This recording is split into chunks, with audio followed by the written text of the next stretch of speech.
ज्यावेळेस यांना युट्यूबवरती सॉइल चार्जर टेक्नॉलॉजी माहिती मिळाली त्यावेळेस ते सासवडला आल्यानंतर मी त्यांना माहिती दिली. तर ह्या प्लॉटवरती मी आलो.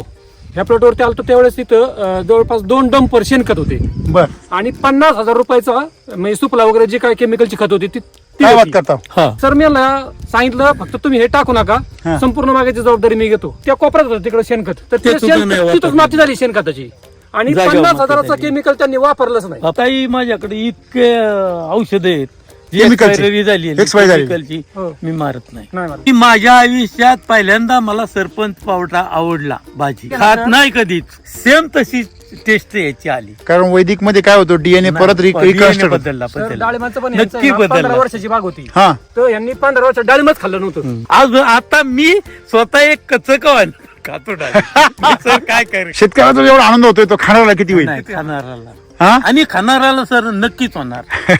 मला माहिती आहे ना मी पब्लिकला काय खायला घालतो. माझ्या आयुष्यात कितीतरी वर्षांनी असा पाऊस 11 मे पासून ते पार 11 जुलै पर्यंत मी पहिल्यांदा पाहतो. पाऊस उघडला बिगर उन्हाचं सेटिंग आणि बिगर उन्हाचं हे फ्लावरिंग कसं काय शक्य हो? झालंय शक्य.